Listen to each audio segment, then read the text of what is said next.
ክርስቲያን ከእግዚአብሔር ጋር መነጋገሩን አያቆምም። ያ ጸሎት ተብሎ ይጠራል። አሁን ወደ ስርዓቱ እንመጣለን። የጸሎትን ስርዓት አሳያለሁ። ነገር ግን ጸሎት ምን ያህል ሰፊ እንደሆነ እሱን እንድታዩ ነው። ለምንድነው አሁን ይሄን ደግሞ ማንሳት ያስፈለገው? ብዙ ሰው ጸሎት ይጠፋበታል። ምን ብዬ ነው የምጸልየው ቤተክርስቲያን ይላል። በተለይ የዚህ ዘመን ወጣት አንዱ የሚያስጨንቀው ይመጣና ቤተክርስቲያን በር ላይ ይቆማል። ከዛ ያማትብና ይቆማል፣ ግን የሚጸልየው ይጠፋዋል። አባታችን ነው የሚለውን በሰከንዶች ውስጥ ድራሹን ያጠፋውና ከዛ በኋላ ምንድነው የምለው በእግዚአብሔር ፊት ብሎ ይጨንቃል። መተህ ብትቀመጥ መተህ ብትቆም እሱ ራሱ ጸሎት ነው። ያደገ መሄድ ነው። በነገራችን ላይ ጸሎት ወደፊት እንደምነግራችሁ በመጽሐፍ የሚጸለይ ጸሎት አለ፣ በቃል የሚጸለይ ጸሎት አለ፣ ወይም በንግግር የሚጸለይ ጸሎት አለ። ነገር ግን በእግዚአብሔር ቤት መጥቶ ቁጭ ያለ ወጣት እየጸለየ ነው ዝም ቢል ምንም ባይናገር፣ ምክንያቱም በአይምሮው እየተመላለሰ ያለው የእግዚአብሔር ጉዳይ ነው። ቤተክርስቲያን በሆናችሁ መጠን የምታስቡት ስለ መቅደሱ ክብር ነው። የምታስቡት ስለ እግዚአብሔር ምሕረት ነው። የምታስቡት ስለ ንስሐ ነው። የምታስቡት ስለ ስጋው ደሙ ነው። የምታስቡት ስለ አገልግሎት ነው። የምታስቡት ስለ ምስጋና ነው። የምታስቡት ስለ ዝማሬ ነው። የምታስቡት ስለ ወንጌል ነው። የምታስቡት ስለ እግዚአብሔር ቃል ነው። እሱ ጸሎት ነው። ይህን በደንብ ማወቅ አለባቸው። እዚህ ቤት ስትገቡ ይሄ እንደ ሌላው ተራ ቤት አይደለም። እንደ መጠጥ ቤቱ አይደለም። እንደ ጭፈራ ቤት አይደለም። እንደ ሌሎቹ ሌላ ስጋዊ ጉዳዮችን እንደምናደርግባቸው ቤቶች አይደለም። ምክንያቱም እዚህ ቤት ያለ የእግዚአብሔር ክብር ነው የሚገለጥበት። ስለዚህ እዚህ ቦታ ስንመጣ የመጀመሪያው ጸሎት ነው። እንደ ጸልያችሁ እንድታስቡ ነው ይሄን እየነገርኳችሁ ያለሁት። ከዛ ቀጥሎ እንዴት እንጸልይ የሚለውን አሳያለሁ። መጽሐፍ ቅዱስ ስለ ጸሎት የሚናገራቸው ቃላት አሉ። እነሱን መጀመሪያ ላነብና ወደ ስርዓተ ጸሎቱ እመጣለሁ።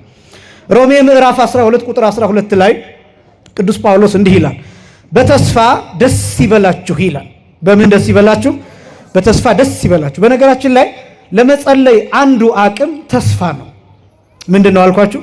ተስፋ ነው። ለመጸለይ አቅም የሚሆነው ተስፋ ሊኖረን ይገባል። የመጀመሪያው እግዚአብሔር እንደሚሰጠን ተስፋ ሊኖረን ይገባል። እንደሚጎበኘን ተስፋ፣ እንደሚምረን ተስፋ፣ እንደምንቆርብ ተስፋ፣ እንደምንለወጥ ተስፋ፣ ክብር እንደሚኖረን ወደፊት ተስፋ፣ ያሰብነው የጠየቅነው እንደሚደረግልን ተስፋ፣ ወጣትነታችን እንደሚባረክ ተስፋ፣ የፈለግነው እንደሚደረግልን በተስፋ መጽናት ያስፈልጋል። የመጀመሪያው እሱ ነው። ምንጩ እሱ ነው። ብዙ ሰው ጸሎት የሚያቆመው ተስፋ ሲቆርጥ ነው። በጣም ብዙ ሰው በቃ ለምኛለሁ እግዚአብሔርን ጠየቅኩት ግን አልሰጠኝም ብሎ ማሰብ ሲጀምር ሰውየው መሞት ይጀምራል። ጸሎት ትንፋሽ ነው ብያችኋለሁ። ትንፋሽ ከኛ የራቀ በሄደ ቁጥር መሞት እንጀምራለን። ብሪዚንግ ሲስተማችን እየደከመ ሲሄድ ትንፋሽ የማውጣት ኢነርጂ ስናጣ እንሞታለን። ሞት የሚባለው እሱ ነው። ልክ እንደዛ ሁሉ አንድ ሰው መተንፈስ ሲያቆም ማለት መጸለይ ሲያቆም፣ ተስፋ ሲቆርጥ መሞት ይጀምራል። ከእግዚአብሔር ጋር መገናኘት ይተዋል። መነጋገር ይተዋል። ሕይወት ይቋረጣል። ስኬት ይቋረጣል። ስለዚህ ጸሎት የሚያቆም ሰው እየሞተ እንደሆነ እንዲያውም ቅዱስ ሳዊሮስ ዘእስሙናይን የሚባል ሊቅ አንድ ሰው በ24 ሰዓት ውስጥ 2 ጊዜ ካላመሰገነ ይላል። ስንት ጊዜ ካላመሰገነ? 2 ጊዜ ካላመሰገነ ቁጥሩ ከዲያብሎስ ነው የሚለው። ቁጥሩ ከሰይጣን ነው የሚለው። ለምን ቢባል ይላል ዲያብሎስ አመስግን ቢሉት አላመሰግንም ብሏልና፣ ይሄ ሰው ለሌሊቱ ቢያንስ 1 ምስጋና ማታ፣ ለቀኑ ደግሞ 1 ምስጋና ጠዋት፣ እነዚህን 2 ምስጋናዎች ቢያንስ ማቅረብ ካልቻለ እንደ ዲያብሎስ አመስግን ሲሉት አላመሰግንም ያለ ሰው ነው ይላል። በእውነት ከዲያብሎስ ጋር ከመቆጠር እግዚአብሔር ሁላችንን የሚሰውረን። ስለዚህ 2 ጊዜ ቢያንስ ይላል። 7 የጸሎት ጊዜያት አሉ። ቢያንስ ግን 2 ጊዜ አንድ ሰው ጠዋትና ማታ ለጨለማው 1 ለብርሃኑ 1 ለነዚህ ምስጋናዎች እነዚህን ምክንያት በማድረግ ማቅረብ አለበት፣ ማመስገን አለበት። በቀን 2 ጊዜ ቢያንስ። ይህን የማያደርግ ሰው ተስፋው የሞተ ነው፣ በድን ነው፣ ሬሳ ነው። ክርስቲያንም አይደለም። ደግሞም ይህ ብቻም አይደለም፣ የሰይጣን ውጊያ ይጸናበታል። ሰይጣን ይጫወትበታል። አጋንንት ተሰብስበው ይመጡበታል። ርኩሳን መናፍስት ያሰቃዩታል፣ ያስጨንቁታል። ስለዚህ ሰው የእግዚአብሔርን ስም ቢያንስ በቀን 2 ጊዜ እየጠራ ማመስገን መጸለይ ያለበት። እንደዚህ ሲባል ዝም ብሎ የእግዚአብሔርን ስም እግዚአብሔር ብሎ መጥራት ብቻ አይደለም። ስራዬ ብሎ 1 ደቂቃ ሊሆን ይችላል፣ 2 ደቂቃ ሊሆን ይችላል፣ 5 ሊሆን ይችላል፣ እንደየአቅሙ 10 ከዛም በላይ ሊሆን ይችላል። ስራዬ ብሎ ግን በእግዚአብሔር ፊት የሚቆምባቸው 2 ጊዜያት መኖር አለባቸው። እነዚህ 2 ጊዜያት እንዳልኳችሁ እንደየአቅሙ በየደቂቃው ሊወሰኑ ይችላሉ፣ እንደየስራው ጠባይ፣ እንደየድካሙ። በተስፋ ደስ ይበላችሁ፣ በመከራ ታገሱ ይልና በጸሎት ጽኑ ይላል። በምን ጽኑ? በጸሎት ጽኑ። ሮሜ ምዕራፍ 12 ቁጥር 12 ላይ። በሌላ ስፍራ ኤፌሶን ምዕራፍ 6 ቁጥር 18 ላይ እንዲህ ይላል፣ በጸሎትና በልመናም ሁሉ ዘወትር በመንፈስ ጸልዩ ይላል። ዘወትር ይላል። በመንፈስ ጸልዩ ማለት በልቡና ጸልዩ ማለት ነው። በተመስጦ ጸልዩ ማለት ነው። በሐሳብ ጸልዩ ማለት ነው። ይሄ ነው ከእግዚአብሔር ጋር መነጋገር የሚባለው። አንድ ሰው ለምሳሌ ጸሎቱን ረስቶ ቢወጣ ከቤት ሳይጸልይ በተለያየ ምክንያት ተጣድፎ ቢወጣ መኪና ውስጥ ሆኖ መጸለይ ይችላል። መንገድ ላይ ሆኖ መጸለይ ይችላል። መስሪያ ቤት ውስጥ ሆኖ መጸለይ ይችላል። ትምህርት ቤት ውስጥ ሆኖ መጸለይ ይችላል። ትንሽ ደቂቃ ምናልባት ያለበት ሁኔታ ውዳሴ ማርያም ዘርግቶ መጽሐፍ ዘርግቶ ለመጸለይ የሚመቸው ላይሆን ይችላል። ቁሞ እጁን ዘርግቶ ለመጸለይ የሚመቸው ላይሆን ይችላል። ያለበት ቦታ ግን በተቀመጠበት ቦታ ሆኖ የሚያውቀውን ጸሎት በቃሉ ይጸልያል።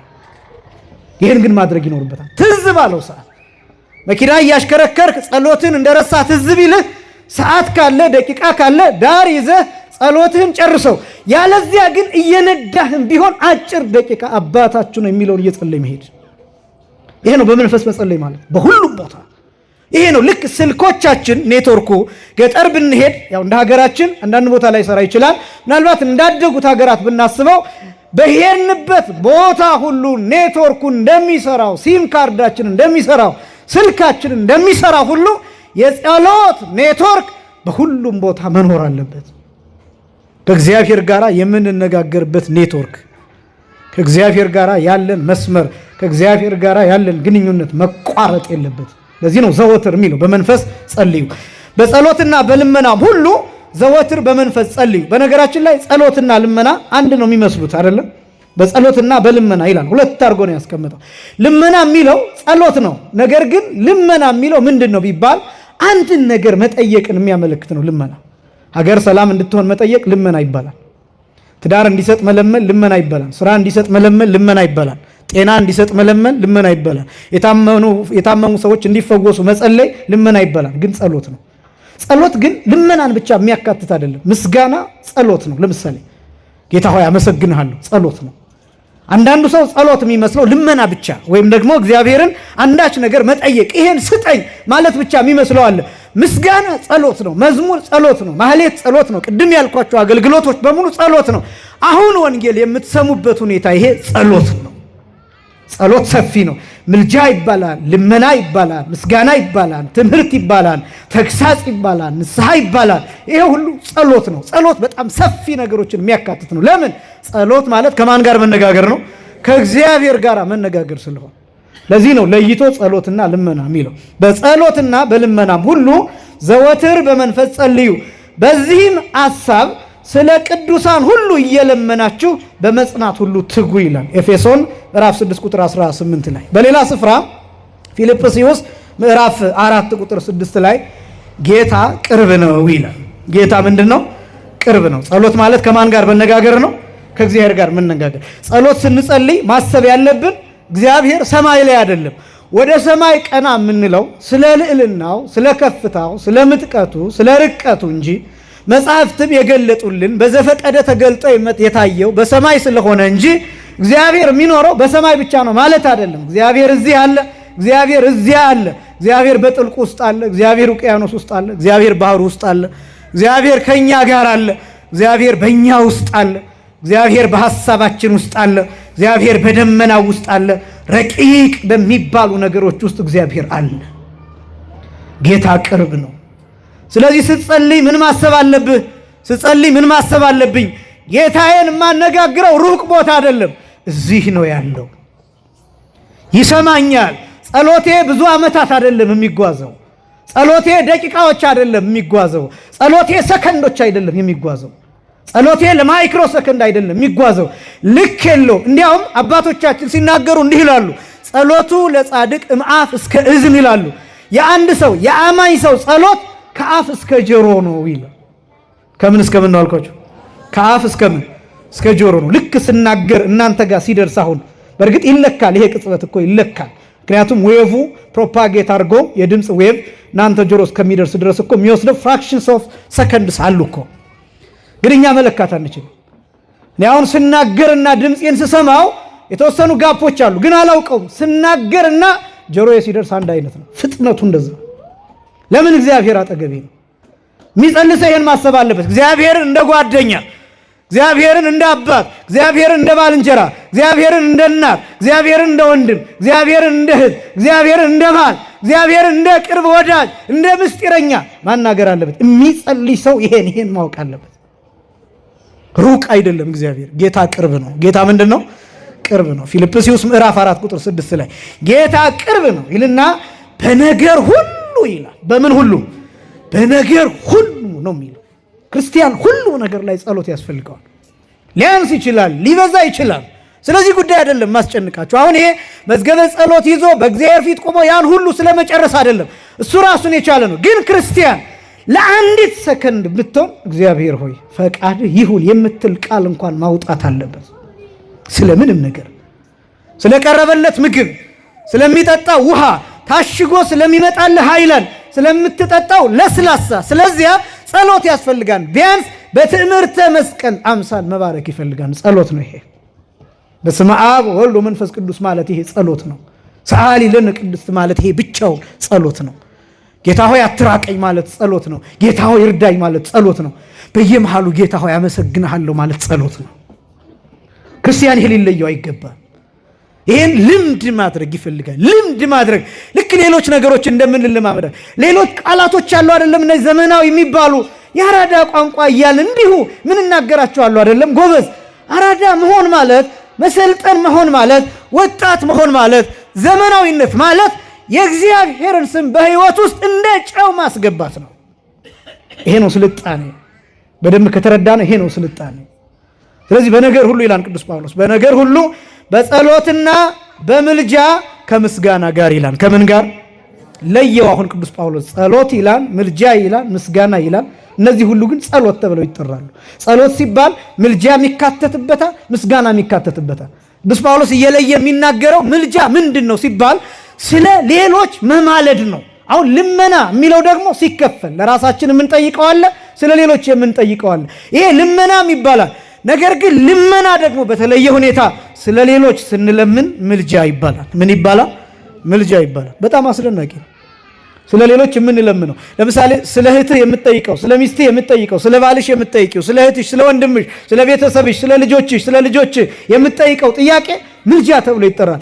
ልጆችን ጠብቅልኝ ስትል እየማለድክ ነው። በነገራችን ላይ አማላጆች ነን እኛ። እየሰማችሁ ይሄ ነው። አሁን ብዙ ሰው ስለ ቅዱሳን ስለ እንደዚህ ሲነገር ብዙ ሰው የሚገርመው ቅዱሳን ይማልዳሉ አይማልዱ የሚል ክርክር ነው። እኛ እንማልዳለን። እንዳትኮሩ እንደዚህ ስላችሁ እኛንን አማልደን እንደዚህ ምናምን ብላችሁ ሄዳችሁ ደግሞ ሌላ ችግር እንዳትፈጥሩ። እንለምናለን ስለ ሌሎች። ለምሳሌ በእንተ ቅዱሳት የሚባል በቅዳሴ ሰዓት የሚጸለይ ጸሎት አለ። ዲያቆን የሚያነባው ስለ እጽዋት የሚማለድበት፣ ስለ አዝርዕት የሚለመንበት፣ ስለ አትክልት የሚለመንበት፣ ስለ ንጉሱ፣ ስለ መሪው፣ ስለ ኢትዮጵያ መሪ የሚለመንበት፣ ስለ ወታደሮቹ የሚለመንበት፣ ስለ ሰራዊቱ የሚለመንበት፣ ስለ ነጋዴዎቹ የሚለመንበት፣ መርከብ ተሰብሮባቸው በባህር ላይ ስለሚቸገሩ ሰዎች የሚለመንበት፣ ማዕበል ሞገድ ተነስቶባቸው ባህር ላይ ሆነው ስለሚጨነቁ ሰዎች የሚለመንበት፣ ስለ ሕፃናት የሚለመንበት። ሌላው ቀርቶ የወንዙን ውሃ ሙላልን ብለን እንማልዳለን። አይገርማችሁ? የወንዙን ውሃ ሙላልን ብለን። አሁን አባይ ከሌለ ግድብ የሚባል ነገር አለ። ግድብስ ቢገደብ የአባይ ወንዝ ካልሞላ፣ ውሃ ከሌለ፣ ዝናብ ካልዘነበ፣ ወንዙ ጅረት ከሌለው የአባይ ግድብ ጥቅም አለው? የአባይን ግድብ የምንሞላው እኛ ነን በጸሎት። ይህንን በደንብ እንድትመሰክሩ ያስፈልጋል። የአባይ ግድብ ወንዙን ሙላልን ብለን ይህን የምንለምነው ስለ ውሃ እንዳልሆነ ግልጽ ነው። ውሃ ምን እንደሚሆን እናውቃለን። ውሃ የኃይል ምንጭ ነው። ውሃን እንገድበዋለን። ፖቴንሻል ኢነርጂ ክሬት እናደርጋለን። ከዛስ ያ ወርዶ ተርባይን አንቀሳቅሶ ኤሌክትሪሲቲ እንዲፈጠር ያደርጋል። ጥያቄያችን ውሃ ብቻ ነው? ጥያቄያችን ብርሃንም ጭምር ነው። ይህን ብርሃን የምናገኝ ይህን ኤሌክትሪሲቲ የምናገኘው ከዚያ የወንዙን ውሃ ሙላልን ብለን ስለ ወንዙ ውሃ፣ ስለ ምድር ፍሬ እንማልዳለን። ምድር ፍሬዋን እንድትሰጥ፣ ገበሬው የዘራውን እንዲያገኝ፣ እንዲያርስ፣ እንዲደክም፣ ግን ደግሞ የደከመበትን እንዲያገኝ እንማልዳለን። ቤተክርስቲያን ትማልዳለች። አማላጆች ነው። ስለዚህ ምልጃ ብሎ የሚገልጠው ቅዱስ ጳውሎስ ይሄ ነው። በነገር ሁሉ በጸሎትና በምልጃ ከምስጋና ጋር በእግዚአብሔር ዘንድ ልመናችሁን አስታውቁ እንጂ ይላል፣ በአንዳች አትጨነቁ ይላል። በአንዳች ምን አትበሉ? አትጨነቁ። ደግሞ ክርስቲያን ጠባዩ እንደሳ የሚጸልይ ሰው መጨነቅ የለበትም በጭራሽ።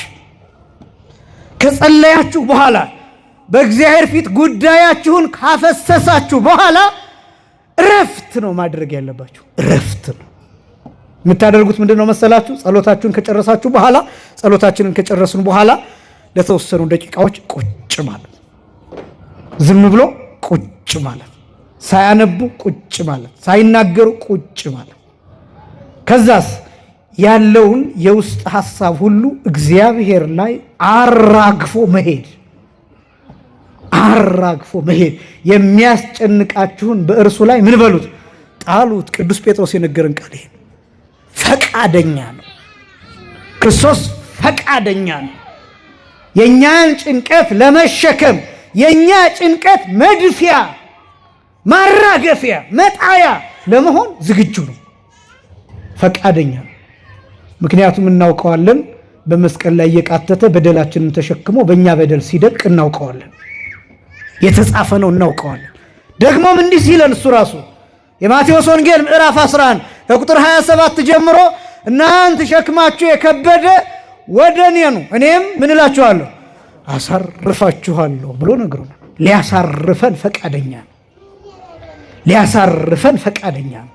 የኛን ጭንቀት ሊሸከም ፈቃደኛ ነው። ክርስቲያን ከጸለየ በኋላ ስለ ጸለየበት ጉዳይ አይጨነቅም። ክርስቲያን ይጠይቃል፣ አይጨነቅም። ክርስቲያን ይጸልያል፣ አይጨነቅም። ክርስቲያን ይለምናል፣ አይጨነቅም፣ አይረበሽም። በቃ በእግዚአብሔር ላይ ጥሎታል። ከዚህ አምኖ መሄድ። ይህንን ነው ያለን። ወኩሎ ዘሰአልክሙ በጸሎት እንዘ ትተአመኑ ትነስኡ። የማቴዎስ ወንጌል ምዕራፍ 21 ቁጥር 22 ላይ አምናችሁ ይላል። ምን ብላችሁ? አምናችሁ ይላል። በጸሎት የጠየቃችሁትን ሁሉ ይላል። እኔ በጣም ነው የሚገርመኝ ይሄ ቃል። የማቴዎስ ወንጌል ምዕራፍ 21 ቁጥር 22 አምናችሁ በጸሎት የጠየቃችሁትን ሁሉ ትቀበላላችሁ ይላል። ምን ትላላችሁ? አምናችሁ የጠየቃችሁትን ሁሉ ነው የሚል። ሁሉ ነው የሚል፣ አይቀንስም። የጠየቅነውን ሁሉ እንቀበላለን። ግን እንዲህ ሲባል እኛ የጠየቅነው ምንድነው ነው? ይኸውላችሁ የጠየቅነው ነገር ስህተት እንኳን ቢሆን እግዚአብሔር ትክክለኛውን ነገር ይሰጠናል። የጠየቅነው ነገር ስህተት እንኳን ቢሆን፣ የጠየቅነው ነገር የማይገባን እንኳን ቢሆን፣ የጠየቅነው ነገር የሚጎዳን እንኳን ቢሆን እግዚአብሔር ምን ያደርጋል? ይሄኛው ይጎዳሃል፣ ይሄኛውን ግን እሰጥሃለሁ ይላል። አንድ ሕፃን ልጅ ያለቅሳል። መርፌ ስጡኝ ሊላችሁ ይችላል። ወይ ምላጩን ስጡኝ ወይ ደግሞ ቢላውን ስጡኝ ብሎ ሊያለቅስ ይችላል። ሲያብለጨልጭ አይቶት ደስ የሚል ሊመስለው ይችላል። ስለዚህ ስጡኝ ብሎ ያለቅሳል። እናንተስ ምን ታደርጋላችሁ? ይሄኛውን አልሰጥህም በዚህ ፋንታ ብላችሁ ከረሚላ ትሰጡታላችሁ፣ ቾኮሌት ትሰጡታላችሁ። መርፌ ስንለምነው የሚጣፍጥ ነገር ይሰጠናል። እኛ የሚጎዳንን ነገር ስንጠይቀው እግዚአብሔር በሕይወታችን ሌላ የሚጠቅመንን ነገር ይሰጠናል። አስደናቂ አምላክ እኮ ነው። አስደናቂ አምላክ ነው። ስለዚህ ሁሉን ትቀበላላችሁ። ይሄን ያመነ ሰው ከጸለየ በኋላ አይጨንቅም። የመጨረሻው ቆላስይስ ምዕራፍ 4 ቁጥር 2 ላይ ከማመስገን ጋር ይላል። ከምን ጋር? ከማመስገን ጋር በጸሎት እየነቃችሁ ለእርሱ ትጉ ይላል። ፊልጵስዩስ ምዕራፍ 4 ቁጥር 2 ጀምሮ እና ጸሎት በመጽሐፍ ቅዱስ በጣም ተደጋግሞ ከተገለጡ ነገሮች መካከል ክርስቲያናዊ ምግባራት መካከል ጸሎት ነው። እንግዲህ ስርዓት ደግሞ አለው። ምናልባት አሁን ጸሎት ብዬ ብቻ ሲሄድ ጸሎትን ብቻ እንዲህ ከሆነ ዝም ብለን ብንሄድ ጸሎት ነው ማለት ነው ብላችሁ እንዳትዘናጉ። ጸሎት ስርዓት አለው። የሚጸለይ ጸሎት ደግሞ የራሱ አባቶቻችን ያስቀመጡልን አለ። እሱን በጥቂቱ እንመለከታለን። ጸሎት ነው ርዕሳችን። ጸሎት በሁለት ይከፈላል በዋናነት። አንደኛው በመጽሐፍ የሚጸለይ፣ ሁለተኛው ደግሞ በቃል የሚጸለይ በንግግር የሚጸለይ።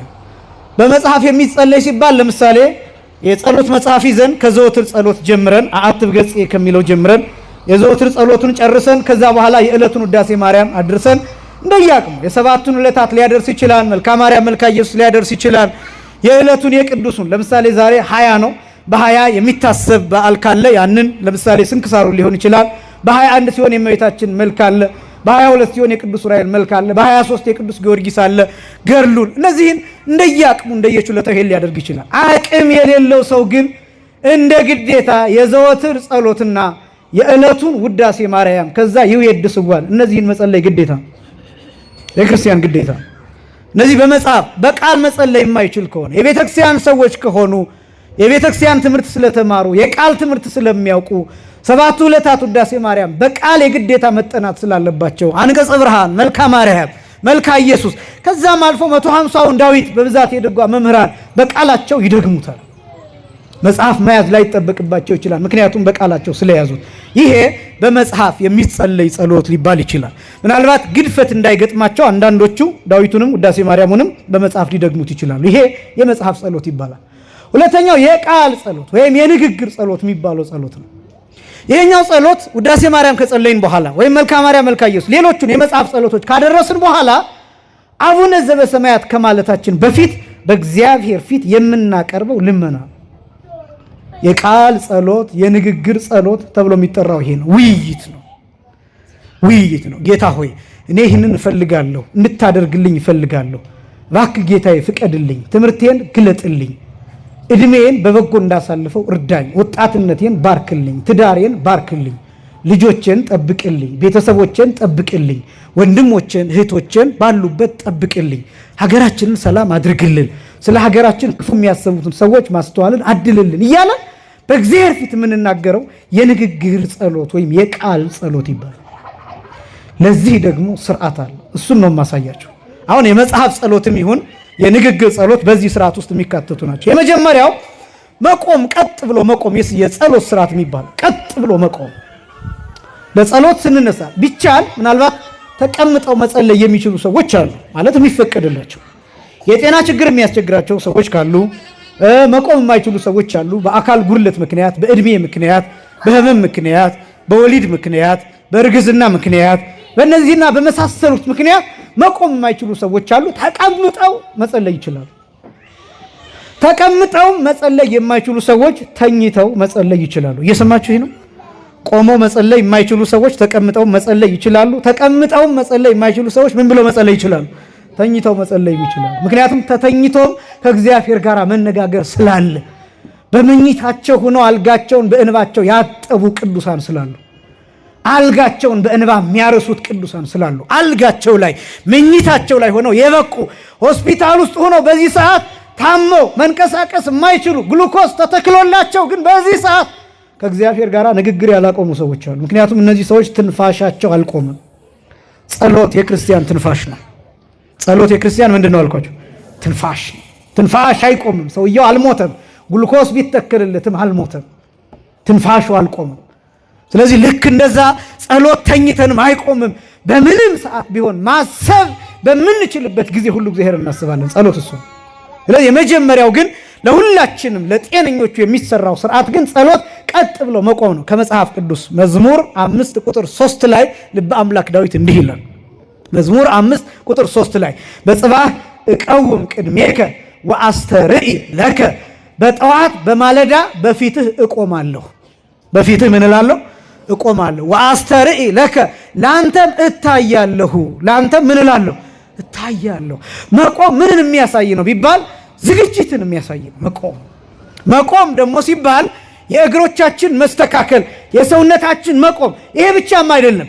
የልባችን መቆም፣ የልባችን መጽናት፣ የህሊናችን መቆም፣ የህሊናችን መጽናት፣ የሐሳባችን መገዛት፣ በእግዚአብሔር ፊት መሆንን ማሰብ መወሰን ማለት ነው። መቆም የሚባለው እሱ ነው። በእግዚአብሔር ፊት መቆም። ከዛ በእግዚአብሔር ፊት የቆመው ሰው ምን ያስባል? በንጉሥ ፊት ነው የቆምኩት ይላል። ለምሳሌ በነገስታቱ ስርዓት በነገስታት ፊት የሚቆም ሰው የሚከተላቸው ስርዓቶች አሉ። በነገስታቱ ፊት ቆሞ ለምሳሌ እግሩን እንደዚህ ማጣመር አይችልም። ወገቡን እንደዚህ አድርጎ መያዝ አይችልም። በትክክል እንዲቆም የሚነገረው ስርዓት አለ። ሲቆምም ቀርቦ ንጉሱ ፊት አይደለም የሚቆመው። የሚፈቀድለት ቦታ ራቅ ብሎ ነው የሚቆመው።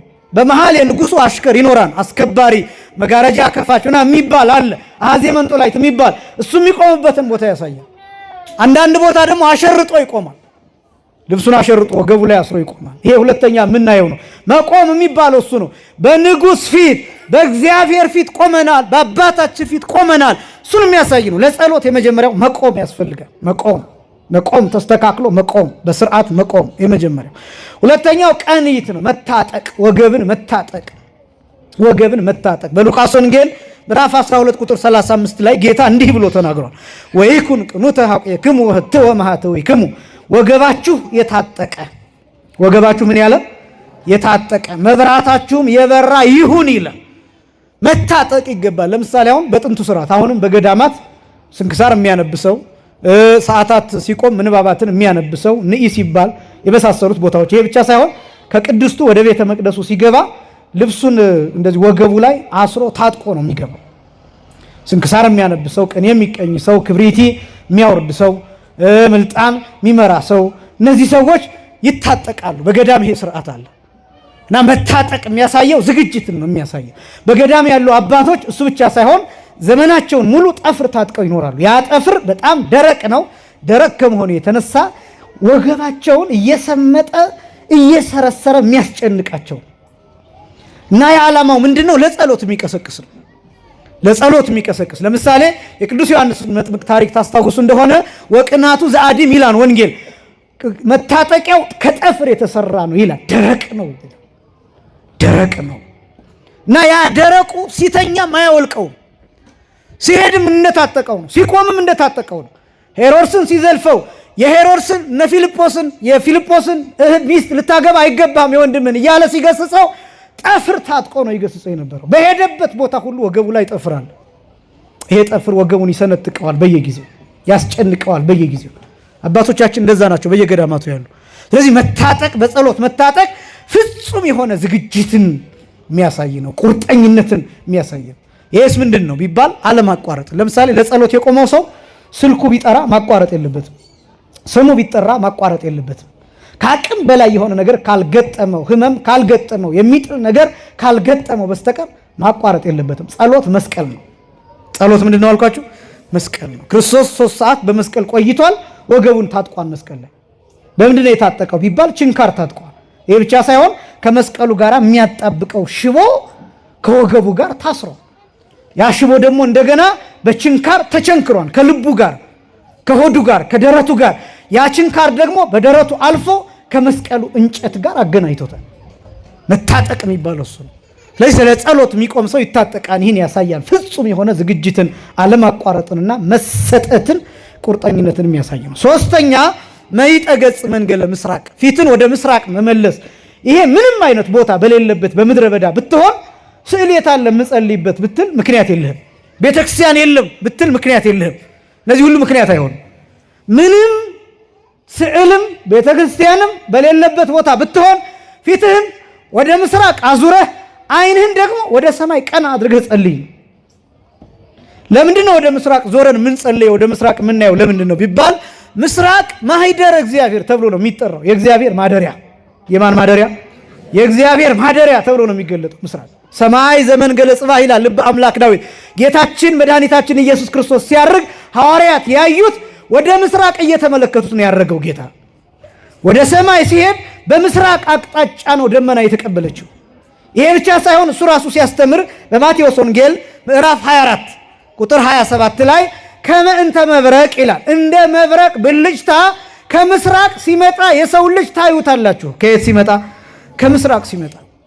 ከምስራቅ ነው የሚመጣው፣ የሚገለጠው ከዚያ ነው። ምስራቅ የፀሐይ መውጫ ነው። ምስራቅ የብርሃን መገኛ ነው። በዚህ ምክንያት ወደ ምስራቅ ዞሮ መጸለይ ይገባል። ስዕል ካለስ ወደ ቅዱሳት ስዕላቱ ዞሮ መጸለይ ይገባል። ስዕሉ የቅዱስ ጊዮርጊስም ይሁን የጌታችንም ይሁን የእመቤታችንም ይሁን የሥላሴም ይሁን የጻድቃን የሰማዕታት የቅድስት አርሴማም ይሁን የሌላውም ይሁን ስዕል ካለ አይኖቻችን ወደ ስዕሉ፣ ፊታችን ወደ ስዕሉ መዞር አለበት። ቤተክርስቲያን ካለስ ከየትኛውም አቅጣጫ ፊታችን ወዴት መሆን አለበት? ወደ ቤተክርስቲያን መሆን አለበት። ለምሳሌ አሁን እዚህ ማዕድ ባቀርብ የሁሉም ሰው እዚህም ያለው ፊቱ ወዴት ነው? ወደ ማዕዱ። የእናንተም ፊታችሁ ወዴት ነው? ወደ ማዕዱ። ቤተክርስቲያን በማዕድ ትመሰላለች። በምስራቅ በኩል ያለውም ፊቱ ወደ ቤተክርስቲያን፣ በምዕራብ ያለውም፣ በሰሜን ያለውም፣ ወደ ደቡብ ያለውም ፊቱ ወደ ቤተክርስቲያን ይሆናል። ቤተክርስቲያን ካለ ፊታችን ወደ ቤተክርስቲያን መሆን አለበት። አንዳንዱ በጣም እንደው ራሱ እንደ ግብዝ የሚቆጥር ሰው ቤተክርስቲያን ራሱ ወደ ምስራቅ ዞሮ ጀርባውን ለቤተክርስቲያን ሰጥቶ የሚጸልይ ሰው አለ። ከእንዲህ አይነት ግብዝነት እግዚአብሔር ሁላችንን የሚጠብቀን። ስለዚህ ፊታችንን ወደ ምስራቅ ማዞር ስርዓት፣ የመጀመሪያው መቆም፣ ሁለተኛው መታጠቅ ወገብን። አሁን ይሄ ወገብን መታጠቅ ሲባል በእርግጥ አሁን እንደ ከተማው ስርዓት ግዴታ የሆነ ነገር ወገባችን ላይ እናስራለን ማለት አይደለም። ዝግጁነትን የሚያሳይ ነው ብለው መተርጉማኑ ተርጉመውታል። ሶስተኛ ፊታችን ወደ ምስራቅ ማዞር። አራተኛ አቲ በገጽ በትምህርተ መስቀል። እነዚህ አሁን ዝግጅቶቹ ናቸው። ዝግጅቶቹ የመጀመሪያው መቆም ነው። ሁለተኛው ደግሞ መታጠቅ ነው። ሶስተኛው ደግሞ ፊታችን ወደ ምስራቅ ማዞር ወይ ወደ ስዕሉ ወይ ወደ ቤተክርስቲያን ካዞርን በኋላ ቀጥሎ የሚሆነው አቲበ ገጽ በትምህርተ መስቀል እጃችንን በመስቀል ምልክት ካመለከትን በኋላ በአራቱ ማዕዘናት እናመለክታለን። ከዚህ ወደዚህ፣ ከዛ ወደዚህ፣ ከዛ ደግሞ ወደዚህ። አራቱ ማዕዘናት የሚያመለክቷቸው ብዙ ምስጢራት አሉ። ስናማትብ በስመ አብ ወወልድ ወመንፈስ ቅዱስ ብለን ልናማትብ እንችላለን። ወይም ደግሞ አአትብ ገጽ ወኩለንታዬ በትምህርተ መስቀል እያልን ልናማትብ እንችላለን። ወይም በእግዚአብሔር አብ ስም፣ በእግዚአብሔር ወልድ ስም፣ በእግዚአብሔር መንፈስ ቅዱስ ስም አንድ አምላክ እያልን ልናማትብ እንችላለን። ወይም ሃሌሉያ ለአብ፣ ሃሌሉያ ለወልድ፣ ሃሌሉያ ለመንፈስ ቅዱስ እያልን ልናማትብ እንችላለን። አሜን እያልን መጨረሻ ነው። ይሄ የሚያሳየው በመስቀል ጠላታችን ዲያብሎስ ስለወደቀ ስለተሸነፈ ጠላታችንን ዲያብሎስ በቀኝም በግራም በፊትም በኋላ በምስራቅ በምዕራብ በሰሜን በደቡብ ያለውን ሰይጣን ሁሉ ማርገፍ ነው፣ መጣል፣ ጸጥ ማድረግ ነው። ዙሪያችንን ሰላም ማድረግ ነው። የጸሎታችንን ኢንቫይሮንመንት መስራት ነው። የጸሎታችንን አካባቢ መስራት ነው። ዙሪያችንን መስራት፣ የሚረብሸንን ማራቅ፣ የሚያስጨንቀንን ማራቅ፣ በየመሃሉ እየገባ ክፉ የሚያሳስበንን እሱን ማራቅ። ይሄን በጣም መስራት ነው። ማማተብ የሚባለው ይሄ ነው። ከዛ በኋላ ጸሎቱን ጀምረናል ማለት ነው። አራተኛው ይሄ ነው፣ መላ ሰውነትን በመስቀል ምልክት ማማተብ። ከዛ ጸሎቱን ከጀመርን በኋላ ፍትሐ ነገሥት አንቀጽ 14 ላይ አንብቦተ ቃላት በፍርሃት እነዚህ የምነግራችሁ ፍትሐ ነገሥት አንቀጽ 14 ላይ ሙሉ አለ። አንብቦተ ቃላት በፍርሃት ይላል። አንብቦተ ቃላት በፍርሃት ማለት የሚጸልይ ሰው የሚጸልየውን ቃል እያስተዋለ ከንፈር ማንቀሳቀስ ብቻ አይደለም፣ አፍ ማንቀሳቀስ ብቻ አይደለም፣ እያስተዋለ የሚናገረውን ነገር እየሰማው አባታችን ሆይ በሰማያት የምትኖር ስትሉ እየሰማችሁት መሆን አለበት። እናንተ ራሱ እየሰማችሁት መሆን አለበት። ሌላ ሰው እየሰማው አይደለም እምላችሁ፣ ህሊናችሁ እየሰማው። አሁን አንዳንዶቻችን እንጀምራለን እንጨርሳለን። በመሃል ምን እንደተባለ መድኃኒዓለም ብቻ የሚያውቀው፣ እኛም አናውቅም። አባታችን የሰማያት ያውትሮ ስምህ ይቀደስ ኃይሉ ስብሐት ለዓለም አማት በናን የለም ምን እንደተባለ ዘለነው ይሁን በመሃል ሌላ ክፉ ቃል ተናግረን ይሁን አናውቀው። ስምህ ይቀደስ መንግስትህ ትምጣ የሚል ሰው ስምህ ይቀደስ የሚለውን ከህሊናው ማመስገን አለበት። አፉ አይደለም። ህሊናው ያመስግን፣ መንፈሱ ያመስግን፣ ልቡ ያመስግን፣ አይምሮ ያመስግን፣ ይወቀው፣ ይረዳው። የማንን ስም እየጠራ እንደሆነ ይረዳ። የብዙዎቻችን ችግር ይሄ ነው። መዝገበ ጸሎቱን እንከፍተዋለን፣ እንጀምራለን። 1 2 3 7 ቀራ። ይሄን በኋላ ልጨርሰው እንዴ ወይ እንደዚህ እያልን አሁን እንዲህ አይነቱን ጸሎት እናንተ ራሳችሁ ትቀበሉታላችሁ? ሌላ ሰው እንደዚህ እያለ ቢጸልይ እና ተቀበሉኝ ቢላችሁ እናንተ ራሱ ትቀበሉታላችሁ? ምን አባህና በየመሃሉ ስንት ገጽ እየቆጠርክ ደግሞ አታፍ እንደዚህ ነው የምትሉት?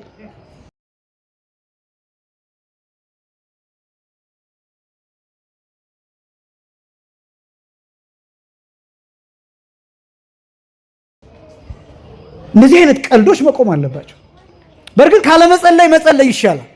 መቼስ ምንም ካለመዝራት ዘርቶ ባያርሙት እንኳን ትንሽ ለዘርፍኝ የምታክልም እንደማይታጣ ካለመጸለይ መጸለይ ይሻላል። ግን የምንናገረው ነገር እያደመጥ ነው እየሰማ ነው መሆን አለበት። ያለበለዚያ ምን ማድረግ አለባችሁ መሰላችሁ? ጸሎቱን ወይ መቀነስ አለባችሁ።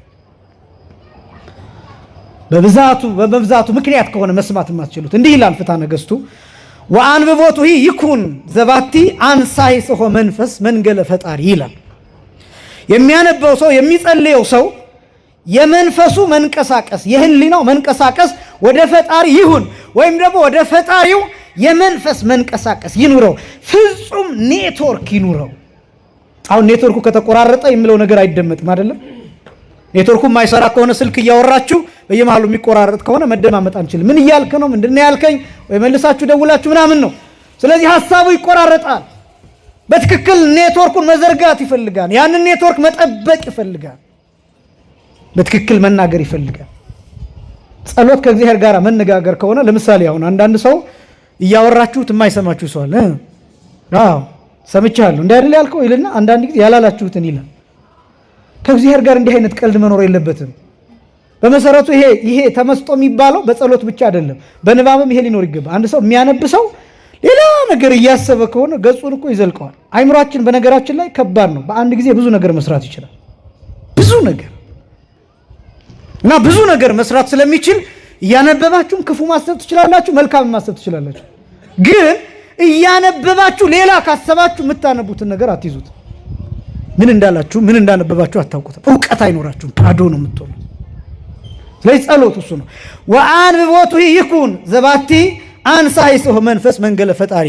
የሚጸልየው የሚያነበው ሰው ወደ ፈጣሪ የሚንቀሳቀስ ህሊና ይኖረው ይልና አው በህሊና ባሕቲቱ አው በልሳን ከመይት ህርጉም ለህሊና ይላል። የሚጸልየው በህሊና ሊሆን ይችላል፣ እየሰማው እያወቀው እየተረዳው። ዝም ብዬ ልጸልይ ይችላል። ዝም ብዬ እንዳልኳችሁ ዝምታም ጸሎት ነው ብያቸዋል። ያም ዝም ብዬ ሳልናገር በሐሳቤ እግዚአብሔር ይርዳኝ የቀና ብዬ ብቻ ልጸልይ ይችላል። ግን ይሄን የምለውን ህሊናዬ ሊያውቀው ይገባል። ይሄ ነው ለህሊና ትርጉም ሊኖር። አው በልሳን ከመይ ተርጉም ለህሊና፣ በአንደበት ከሆነስ እየተናገረ ከሆነስ ለህሊናው ይተርጉምለት ይላል። ለህሊናው ይተርጉምለት። የሚጸለይ ጸሎት እንደዛ መሆን አለበት እንጂ አሁን ይሄ መዝገበ ጸሎቱን ይዘን 150 ምናምን አለው መሰለኝ ጸሎት፣ ያን ሁሉ ብንዘልቀው ካልሰማ ነው ካልተረዳ ነው ዋጋ የለው። መመላለስ ራሱ ይፈልጋል። መመላለስ ለምሳሌ አንድ ገጽ ሳይታወቃችሁ ሐሳባችሁ ወጣ ገባ እያለ ሳይታወቃችሁ አንዱን ገጽ ከዘለቃችሁት እንደገና ተመልሳችሁ ትዝ ከሚላችሁ ክፍል ጀምራችሁ መጨረስ አለባችሁ እያስተዋላችሁ። ለዚህ ደግሞ መድኃኒቱ ምንድነው? የምትናገሩትን ቃል እርግጥ እያደረጋችሁ። ለምሳሌ እኔ በጣም ይገርመኛል። የገጠር ልጅ ስለሆንኩኝ ገጠር አካባቢ በተለይ ሌሊት ለሰዓታት ለማህሌት ካህናቱ ሲሄዱ የሚጸልዩት ጸሎት አለ። ይገርመኛል። ያው እዛ በእግር ነው የሚሄደው፣ መኪና የለም፣ ሌሊት ነው የሚሄደው እና በመንገድ እየጸለዩ ነው የሚሄዱት ብዙዎቹ። ትምህርተ ኅቡዓት ሊሆን ይችላል የሚጸልዩት፣ ኪዳን ሊሆን ይችላል። በእንተ ትምህርተ ኅቡዓት ቅድመ ዘትነገርን ጵርስፎራ፣ ወደ ቀኝና ወደ ግራ እየዞሩ ያሉት ጊዜ ራሱ ጨለማውን የሚገላምጡት ነው የሚመስለኝ። በጣም ነው የሚደንቀው ሲናገሩት። ወደ ቤተክርስቲያን ሲገቡ ልክ ከውስጥ ሲገቡ ሰላም ለኪ ቅድስት ቤተክርስቲያን እያሉ ሲገቡ የድምፃቸው ግርማ፣ የቃሉ አወጣጥ ኃይል እንደ እሳት ነበልባል እየተምዘገዘገ ነው የሚወጣው። እንደ ሰይፍ ነው የሚወረወረው። ጸሎት ማለት እንደሱ እንደ ሰይፍ ስትወረውሩት፣ እንደ እሳት ስተፉት፣ እንደ ነበልባል ስታቃጥሉት፣ ያ ነው ጸሎት የሚባለው። እሱ ነው የምትጸልዩትን ጸሎት ከአፋችሁ ጉርድ እያለ ሲወጣ ሲወረወር፣ ልክ ድንጋይ ሲወረወር ዥር እያለ ድምፅ እንደሚሰማው ልክ እንደዛ እሳት እየሆነ ሲወጣ መታወቅ አለበት። ጸሎት እሱ ነው። ጸሎት እሱ ነው። አንብቦተ ቃላት በፍርሃት ማለት ይሄ ነው። ስትናገሩት እየታወቃችሁ እየተረዳችሁ። ከዛ አስተብርኮ ሰጊድ ስድስተኛ። አስተብርኮ ማለት መንበርከክ ማለት ነው። ሰጊድ ማለት መስገድ ማለት ነው። ስግደት በሶስት ይከፈላል። የመጀመሪያው መውደቅ ይባላል። ሁለተኛው መንበርከክ ይባላል። ሶስተኛው አርንኖ ይባላል። አርንኖ የሚባለው እንደዚህ ወገብ ጎንበስ አንገት ቀለስ ማድረግ፣ ይሄ አርንኖ ተብሎ ይጠራል። አርንኖ አርስቲክሙ ቅድመ እግዚአብሔር አምላክ ነው የሚለው ዲያቆን። አምላካችን በእግዚአብሔር ፊት ራሳችሁን ዘንበል ዝቅ አድርጉ የሚባለው እሱ አርንኖ ይባላል።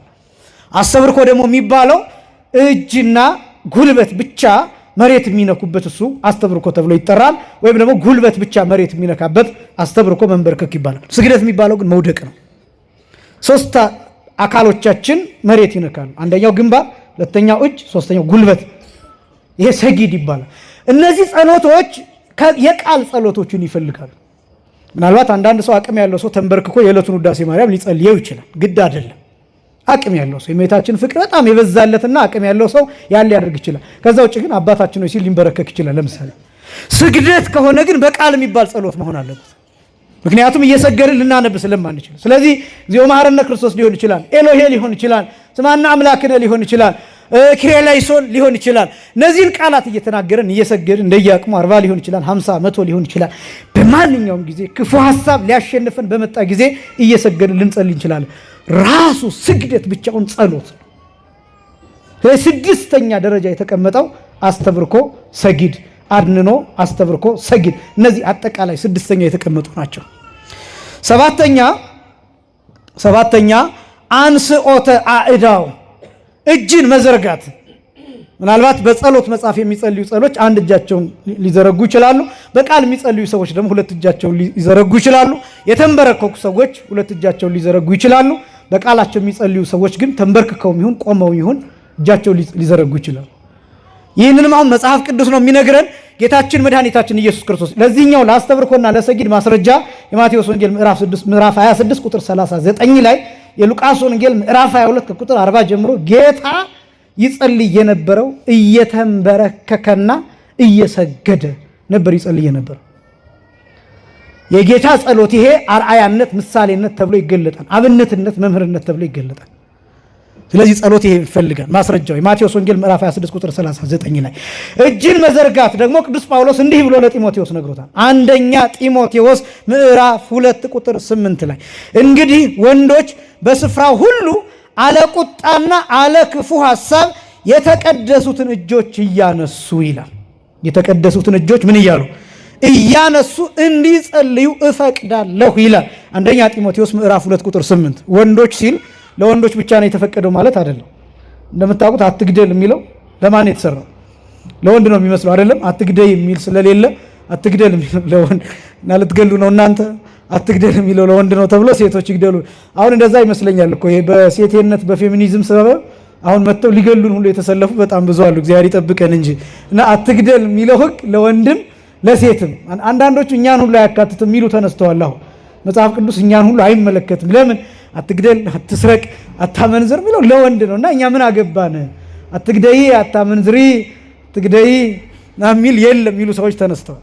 አይታችሁ እንደሆነ አሉ አንዳንድ እንደዚህ አይነት ለምን በሴት አንቀጽ አይጠራ ምናምን ብለው ሌሎችን በወንድ ለምን ይጠራን ሁልጊዜ ተብሎ የሚነሱ ክርክሮች አሉ እና ለወንድ የታዘዘው በወንድ የታዘዘ ሁሉ ለሴቶችም የታዘዘ መሆኑን ልብ ይሏል። ስምንተኛ እየጨረስኩ ነው። አንቃዕድዎ አዕይንት አይኖቻችንን ቀና ማድረግ ወደ ሰማይ።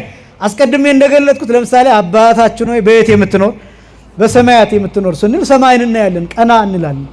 ስለ ምጥቀቱ አልኳችሁ፣ ስለ ርቀቱ አልኳችሁ፣ ስለ ልዕልና አልኳችሁ፣ ስለ ከፍታው ሩቅ ምጡቅ ስለመሆኑ ስለዚያ እንጂ እግዚአብሔር የሚኖረው በሰማይ ብቻ ነው ማለት አይደለም።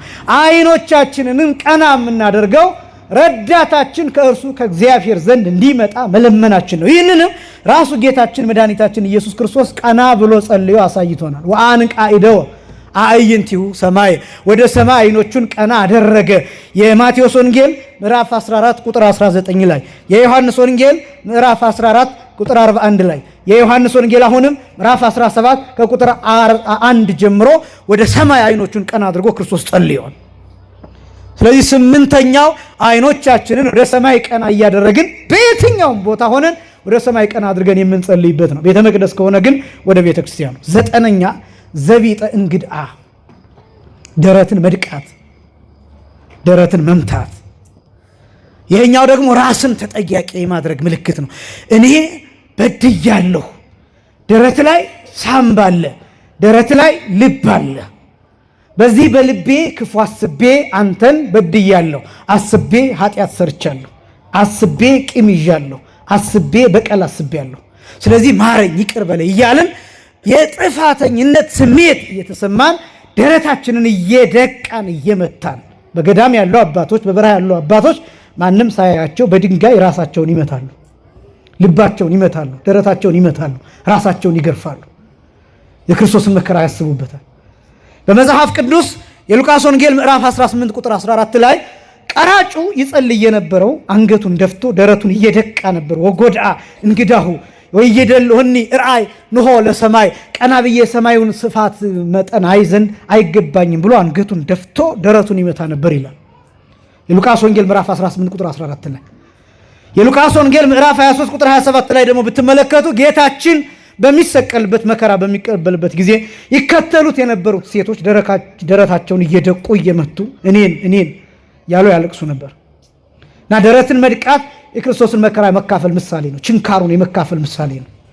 ደሙን የማየት መከራውን የመረዳት መከራውን የማወቅ ምሳሌ ነው። ስለዚህ በጸሎት ጊዜ ዘጠነኛ ደረትን መድቃት ይፈልጋል። የመጨረሻው ማልቀስ ይላል ፍትሐ ነገሥቱ።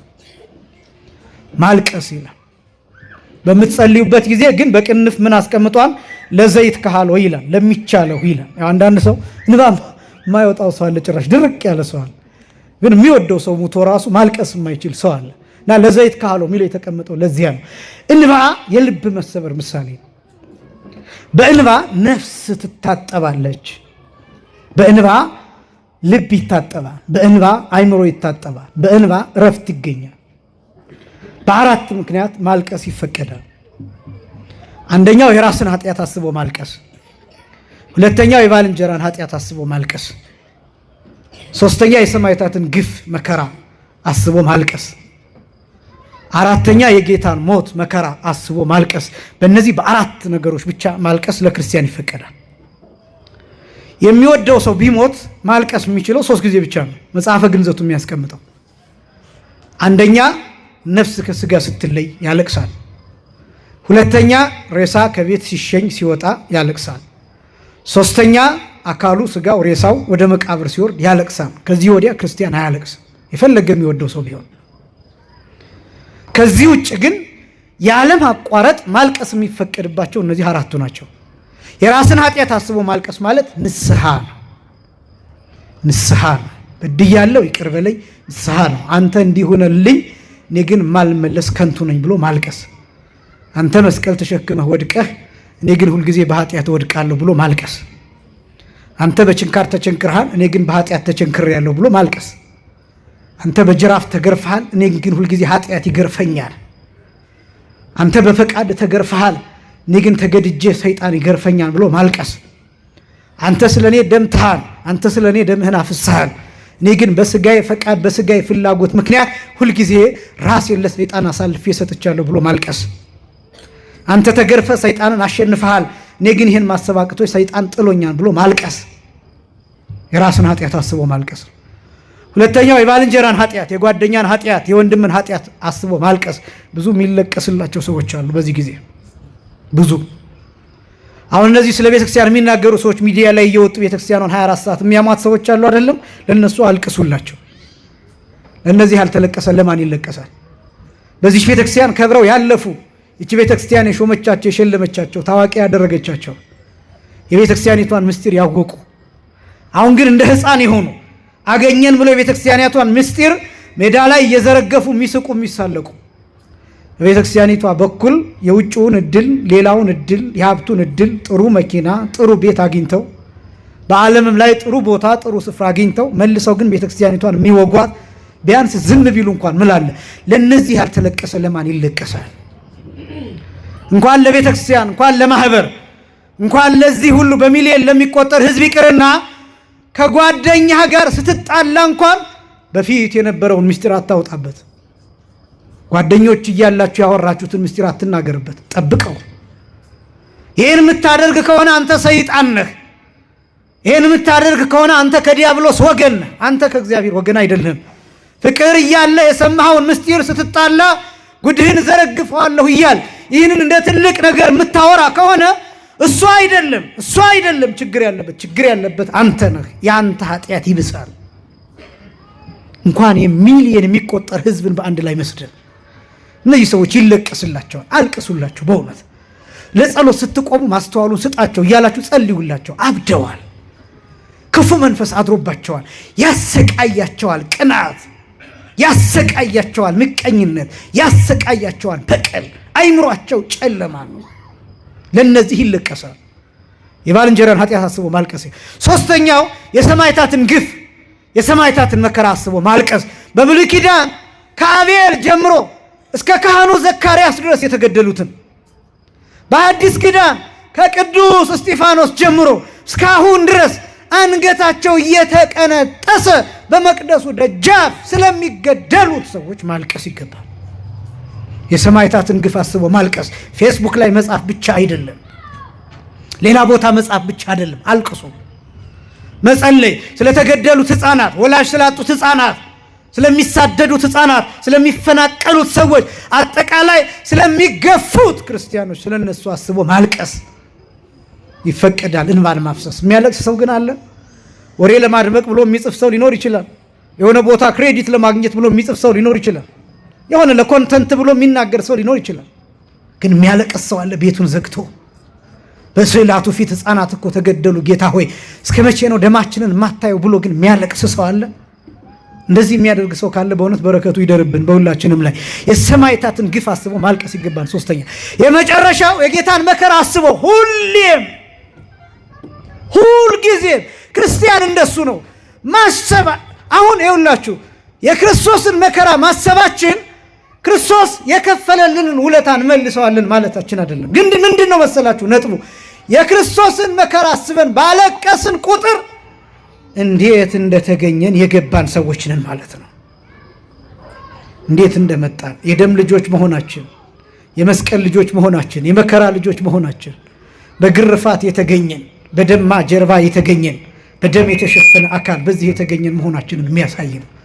ጸሎት የሚባለው እነዚህን አራቱን እያሰብን በመጨረሻ ማልቀስ ነው። ማንኛውም ጸሎት እነዚህ ነገሮች ሊኖሩት ይገባል። በተለይም ደግሞ በዚህ በአብይ ጾም አብዝተን ከእግዚአብሔር ጋር መገናኘት የሚገባ ነው ወቅት ነውና፣ ስለዚህም ጉዳይ ማስተማር ያስፈልገኝ ለዛ ነው። ሁላችንም ለጸሎት እንድንተጋ መንፈስ ቅዱስ እንዲቀሰቅሰን የእሱ ፈቃዱ ይሆንልን። የምንጸልየውም ጸሎት ሀገር የሚጠብቅ ትውልድን የሚያሻግር ቤተ ክርስቲያኗን የሚጠብቅ እኛንም ለቅዱስ ሥጋው ለክቡር ደሙ መጨረሻም ደግሞ ለዘላለም ሕይወት ለመንግሥተ ሰማያት የሚያበቃ ጸሎት ያድርግልን። ያስተማረን የመከረን የአባቶቻችን አምላክ እግዚአብሔር ይክበር ይመስገን። ወስብሐት ለእግዚአብሔር። ያስተማረን የመከረን የገሰጸን የአባቶቻችን አምላክ ልዑለ ባሕርይ ቅዱስ አምላካችን እግዚአብሔር ስሙ የተመሰገነ ይሁንልን። ስሙ የተመሰገነ ይሁንልን። በእውነት እጅግ የምንወዳቸው ታላቁ መምህራችን መጋቤ ሐዲስ ኢንጂነር ነቃዓ ጥበብ ጸሎትን ንባቡን ተርጉመው ትርጓሜውን አመስጥረው ሰፋ ያለውን ትምህርት አስተምረውናል። ለመምህራችን ቃለ ሕይወትን ያሰማልን፣ ቃለ ሕይወትን ያሰማልን። የአገልግሎት ዘመናቸውን እግዚአብሔር አምላካችን ያርዝምልን። መምህራችን እጅግ የምንወዳቸው ቤተ ክርስቲያን እንደ ዓይን ብሌን ከምትጠብቃቸው መምህራን መካከል አንዱ መምህራችን ናቸው። ሁልጊዜ እየመጡ በዚህ አውደ ምሕረት ላይ ለሕይወታችን ለነፍሳችን የሚረባውን ወንጌል የሚያስተምሩን ታላቅ መምህር ናቸውና በእውነት በሀገር ውስጥም ከሀገር ውጭም ለወንጌል የሚፋጠኑ ታላቅ መምህር ናቸው። በድጋሚ ለመምህራችን ቃለ ሕይወትን ያሰማልን፣ የአገልግሎት ዘመናቸውን እግዚአብሔር አምላካችን ያርዝምልን። እኔና እናንተም በተማርነው ትምህርት 30-60 መቶ ፍሬ እንድናፈራ እግዚአብሔር አምላካችን ይርዳን። በቀጥታ ወደ ዝማሬ ወስዳቸዋለሁ። ወንድማችን አባታችን ቀሲስ ዘማሪ ታሪኩ በዝማሬ ያገለግሉናል። ወደ ዝማሬው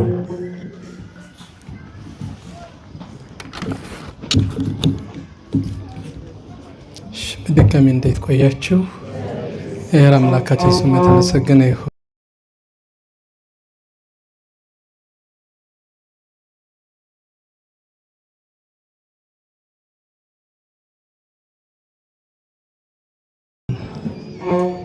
ጌታ ሆይ አይሁድ አማጽያን ሰቀሉ ሆይ ያልን የንስሐ ዝማሬውን እንዲሁ ድጋሚ እንዘምራለን።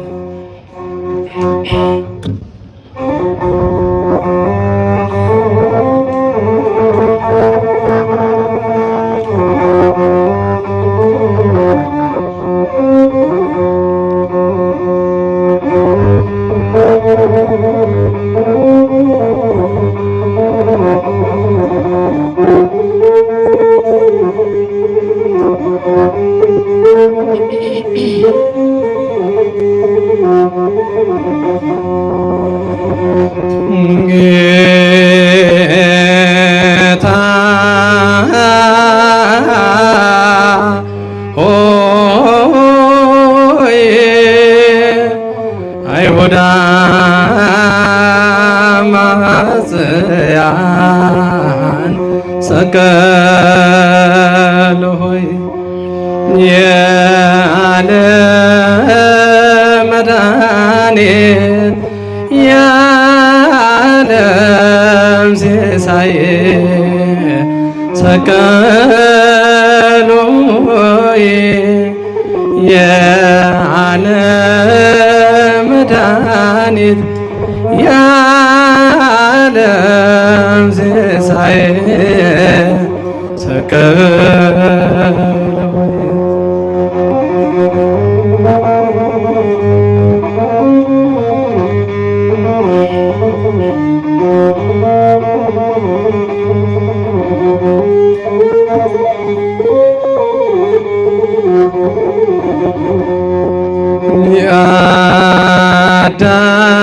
የአዳም በደል አደረሰ አንተ ለመሰቀል የሔዋን ስተት አበቃ ለሞት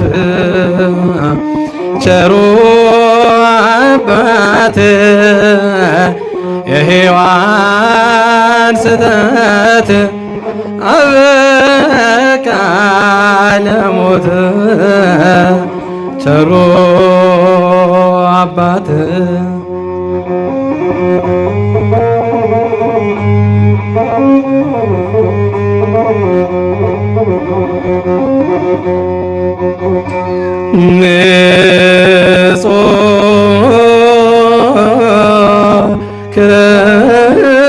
ክርስቶስ ሆንክ ወንጀለኛ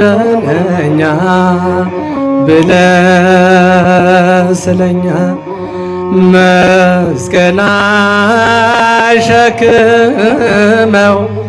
አስረው ገረፉህ እያደፉህ መስቀል አሸክመው አስረው ገረፉህ እያደፉህ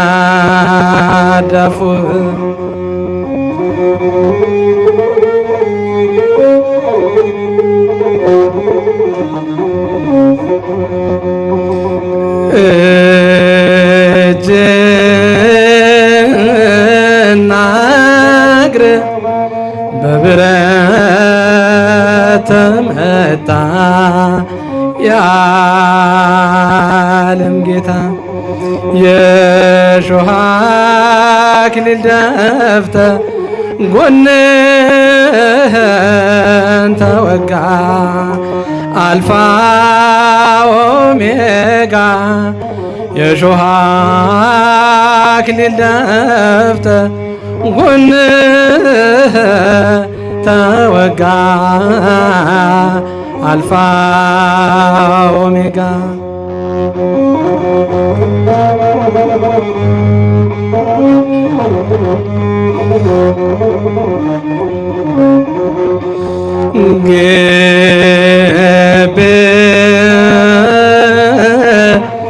ግብዞች እንደራሳቸው መስሏቸው ምራቅ የተፉ በፊት ቀለዱ አንተን ሊጎዱ ምራቅ የተፉ በፊት ቀለዱ አንተን ሊጎዱ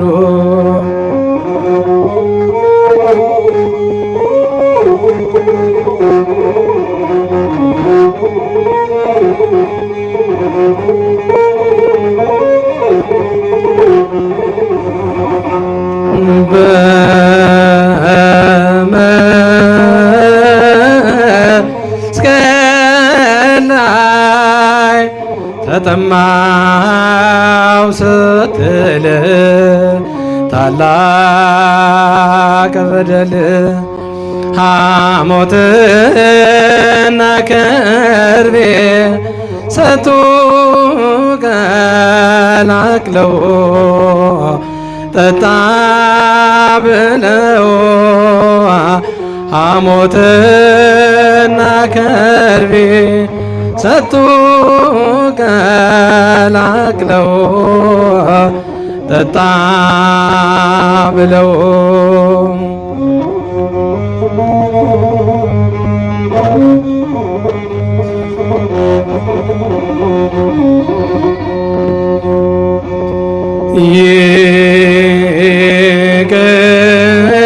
ይቅር ባይ ግልጥ በደላችን ሁሉ ሳታይ አንተው ይቅር በለን በእኛ ሳትከፋ እንዳንጠፋ አንተው ይቅር በለን በእኛ ሳትከፋ እንዳንጠፋ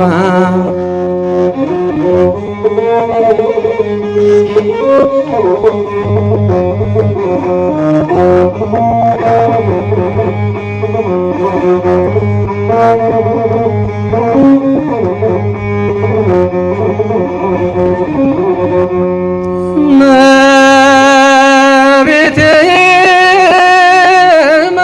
ማርያም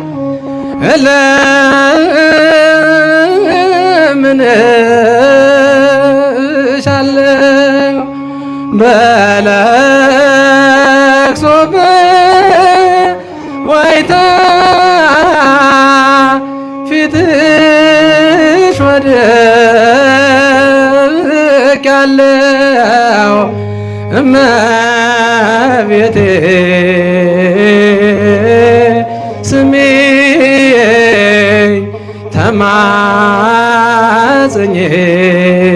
ተማጽኜሻለሁ አዛኝቷ ስሚን ተማጽኜሻለሁ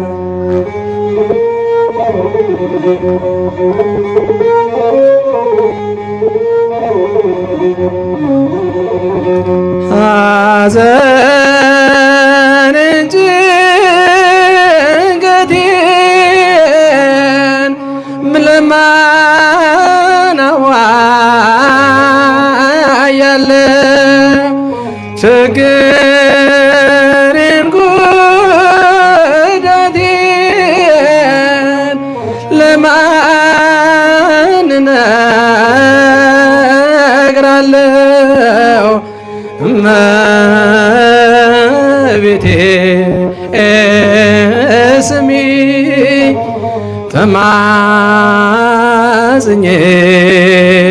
ተማጽኜሻለሁ አዛኝቷ ስሚኝ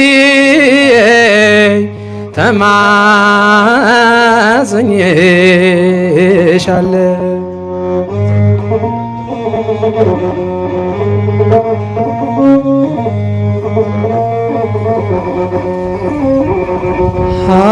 ሐዘን በዛብኝ መከራው ከበደ እንደምን ልቻለው እኔስ ደካማ ነኝ የአማኑኤል እናት ፈጥነሽ ድረሽልኝ የአማኑኤል እናት ፈጥነሽ ድረሽልኝ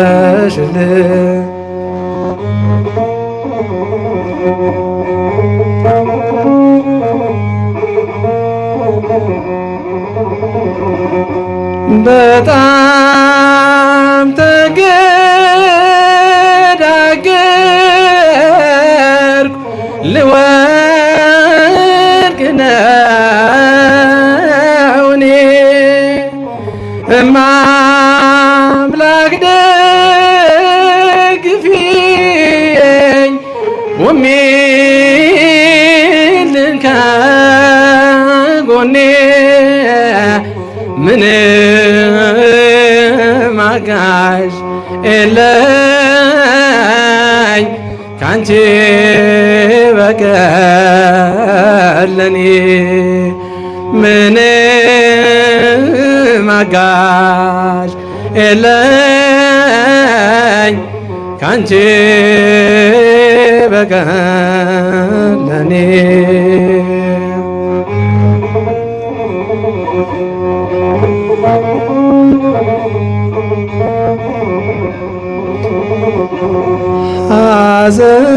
ሐዘኔን ጭንቀቴን ለማን አዋያለሁ ችግሬን ጉዳቴን ለማን እነግራለሁ የእመቤቴ ስሜ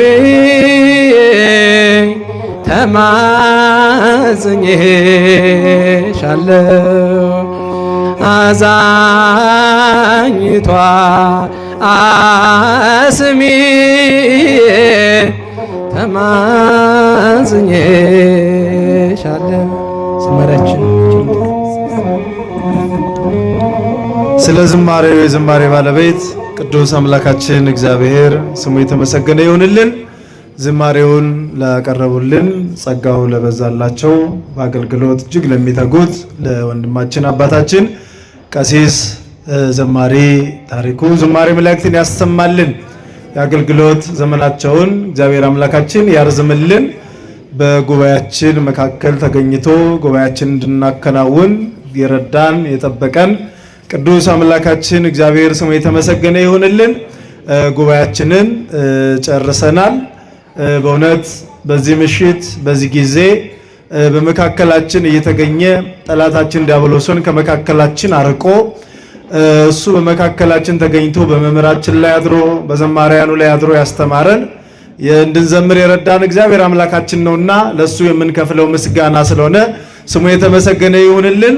እንደዚሁ ከዝማሬው ጋር በመካከላችን ከጀርባ ሆኖ በማሲንቆ ሲያመሰግን ሲያገለግል የነበረው ወንድማችንን እግዚአብሔር አምላካችን ደሳለኝን እግዚአብሔር አምላካችን ዝማሬ መላእክትን ያሰማልን፣ ሀብተ እዝራን ያድልልን። ለሁላችንም እግዚአብሔር አምላካችን አገልግሎታችንን ይባርክልን። በመካከላችን ተገኝታችሁ በሀገር ውስጥም በውጭም በዚህ ቦታ ላልተገኙ በሩቅም በቅርብም ላሉ ለእህት ወንድሞቻችን ለእናት ለአባቶቻችን ወንጌል አንድ ቦታ የተወሰነች ስላልሆነች ለዓለም ሁሉ የምትደርስ ስለሆነ በዚህ ቦታ ተገኝታችሁ በሚዲያ ስታስተላልፉ የነበራችሁ ወጣት ወንድሞቻችን እግዚአብሔር አምላካችን አገልግሎታችሁን ይባርክላችሁ። አገልግሎታችሁን እንደዚህ ለመንፈሳዊ ተሯሩጣችሁ ለመንፈሳዊ ነገር እንዳደረጋችሁት ጊዜያዊ ሳይሆን ዘላለማዊ ያድርግላችሁ። ቤተክርስቲያንን ከሚነቅፉት ጋር ቤተክርስቲያንን ከሚገፉት ጋር እንዳትሰለፉ እግዚአብሔር ይጠብቃችሁ። ብዙዎች ሚዲያዎችን ለመልካም ነገር ሳይሆን ቤተክርስቲያን መጥተው አንዲት ነገር ይዘው ሄደው ቤተክርስቲያንን ለመስደብ አባቶችን ለመስደብ የሚጠቀማሉና እናንተ ከዚያ መካከል ተለይታችሁ አገልግሎታችሁ የሰፋ እንዲሆን እግዚአብሔር ይርዳችሁ። ጉባኤያችንን ጨርሰናል። በመካከላችን አባታችን መካሪያችን ቀሲስ እጹብ አሉ። የመጨረሻውን ጸሎት ያደርጉልናል። ሁላችንም ለጸሎት እንነሳ።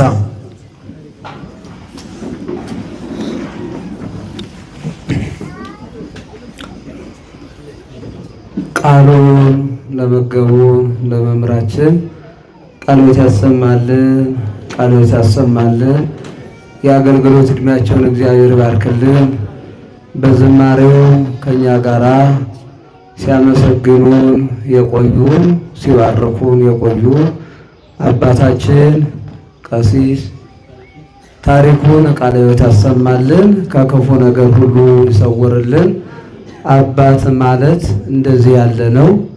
ቃሉን በቤተ መቅደሱ በመንበሩ ቆመው የእግዚአብሔርን ሥጋ ወደሙን ለምእመናን እየፈተቱ ሕይወት የሚሆነውን መድኃኒት የሚሆነውን ከኃጢአት የሚያነጸውን በቤተ መቅደስ ቆመው አሐዱ አብ ቅዱስ አሐዱ ወልድ ቅዱስ እያሉ የሚያመሰግኑ አባታችን፣ በመድረኩ ደግሞ እንዲሁ የተጠመውን ያዘነውን በዝማሬ ጣዕመ ዝማሬ ባለው ቃል እንደዚሁ መመገብ ሁለት ሰይፍ ያላቸው አባታችን መምህራችን ከክፉ ነገር ሁሉ ይሰውርልን። እንዲህ ያሉ አባቶችን አምላካችን እግዚአብሔር ያብዛልን። ወንድማችንም እንደ ዳዊት በበገናው ሁሉንም ደስ በሚያሰኝ ውስጥን በሚረሰርስ ጾምን በሚያስታውስ ለዘመሩልን ከራሩን ለመቱልን ለወንድማችን ቃሎት ያሰማልን። እናንተም ደግሞ እንደ ሰማይ ኮከብ እንደ ምድር አሸዋ ተነጥፋችሁ የእግዚአብሔር ቃል ገብቷችሁ ከቅዱስ ቤተ ክርስቲያን ተሰብስባችሁ ጎደሏችን ይሞላል፣ እንባችን ይታበሳል፣ ሐዘናችን ይወገዳል ብላችሁ የአምላካችን የመድኃኒታችን የኢየሱስ ክርስቶስን ተስፋ አድርጋችሁ እናንተ ሸክማችሁ የከበደ ወደ እኔ ኑ እኔ ያሳርፋለሁ ባለው ቃል መሰረት እናርፋለን፣ እንጠገናለን፣ እንበረታለን ብላችሁ በዚህ ቤተ ክርስቲያን የተሰበሰባችሁ ከክፉ ነገር ሁሉ እግዚአብሔር ያሳርፋችሁ። ሀገራችን ኢትዮጵያን ሰላም ያደርግልን። ለእያንዳንዳችን ፍቅር ስምምነትን ያድለን። ጸሎታችንን፣ ልመናችንን፣ አስተውቆታችንን ተቀብሎ በተለያየ ምክንያት በየጸበሉ፣ በየይሳሉ፣ በየበረንዳው የሚሰቃዩ ወገኖቻችን አሉና ምሕረቱን ቸርነቱን ይላክላቸው። ሀብት ንብረት እናፈራለን ብለው በሰው ሀገር ተሰደው ያሉ ወገኖቻችንን እህቶቻችንን አባቶቻችንን ከኃጢአት በስተቀር የልቦናቸው መሻት ፈጽሞ ጎደሏቸውን ሞልቶ ሀሳባቸውን አቃንቶ ወደ ቤታቸው በሰላም ይመልስልን። በተለያየ ምክንያት ከቤታቸው ከንብረታቸው ከድብራቸው በልዩ ልዩ መጠለያ ተፈናቅለው ያሉ ወገኖቻችንን እርሱ ጥላ ከለላ ይሆንልን። ጾማችን የሰላም የፍቅር የበጎነት እንዲሆን አምላካችን እግዚአብሔር ይርዳን። ጾመን መልካም ነገር የምናገኝበት ሕይወታችን የሚቀጥልበት እንዲሆን ጾማችን ያለ በደል ያለ ኃጢአት እግዚአብሔርን እያመሰገን እግዚአብሔርን ከፍ አድርገን ጎደሏችንን ሞልተን ሐሳባችንን አቃንተን አቤቱ አምላካችን እግዚአብሔር ሆይ ጎደሎ ነበረብኝ ሞላው፣ ሐዘን ነበረብኝ ተወገደ፣ እንበያ ነበረብኝ ታበሰልኝ ብለን እግዚአብሔርን እንድናመሰግን መልካም ፈቃድ ይሁንልን። አነሳስቶ ያስጀምረን አስጀምሮ ያስፈጸመን የድንግል ማርያም ልጅ ስሙን እንዲህ በማለት እናመሰግነዋለን። አባታችን ሆይ በሰማያት የምትኖር ስምህ ይቀደስ፣ መንግሥትህ ትምጣ፣ ፈቃድህ በሰማይ እንደሆነች እንዲሁም በምድር ትሁን። የዕለት እንጀራችንን ስጠን ዛሬ፣ በደላችንን ይቅር በለን እኛም የበደቅ እንደምንል፣ አቤቱ ወደ ፈተናም አታግባን ከክፉ ሁሉ አድነን እንጂ መንግሥት ያንተ ናትና ኃይል፣ ክብር፣ ምስጋና ለዘላለሙ አሜን። እመቤታችን ቅድስት ድንግል ማርያም ሆይ በመልአኩ በቅዱስ ገብርኤል ሰላምታ ሰላም እንልሻለን። በሐሳብሽ ድንግል ነሽ፣ በሥጋሽም ድንግል ነሽ። አሸናፊ እግዚአብሔር እናት ሆይ ሰላምታ ላንቺ ይገባሻል። ከሴቶች ሁሉ ተለይተሽ አንቺ የተባረክሽ ነሽ፣ የማኅፀንሽ ፍሬ የተባረከ ነው። ጸጋን የተመላሽ ቅድስት ሆይ ደስ ይበልሽ፣ ልዑል እግዚአብሔር ከአንቺ ጋር ነውና ከተወደደው ልጅሽ ከጌታችን ከመድኃኒታችን ከኢየሱስ ክርስቶስ ዘንድ ይቅርታና ምሕረትን ለምኝልን ኃጢአታችንን ያሰለ ዘላለሙ አሜን። ኩኑ ፍቱሐነ ወንጹሐነ ይረስየኒ ወይሲክሙን የንም እናንተንም ለመንግሥተ ሰማያት የበቃን የተዘጋጀን እንዲያደርገን እግዚኦ መሐረነ ክርስቶስ። ስለ እናቱ ስለ ንጽሕተ ንጹሐን ስለ ቅድስት ድንግል ማርያም ብሎ እንዲምረን ይቅርም እንዲለን በእንተ እግዝእትነ ማርያም መሐረነ ክርስቶስ። አውቀን በድፍረት ሳናውቅ በስህተት ከልጅነት እስከ እውቀት እስከዚች ሰዓት የሰራነውን ኃጢአት የማይሰራ ኃጢአት እግዚአብሔር ይፍታ።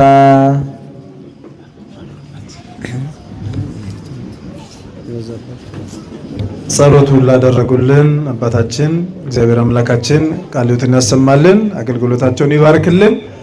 ጉባኤያችንን አጠናቀናል። ወጣቶች ወንድሞቻችን ወንበሮችን ወደ ቦታቸው እንድትመልሱልን መልእክታችን ነው። እግዚአብሔር ከሁላችን ጋር ይሁን። ሰላም እግዚአብሔር ከሁላችን ጋር ይሁን። ደህና ደሩ። ወደፊት ግን የሚዲያ አቀማመጥ ህግ መውጣት አለበት። ቦታ እስኪ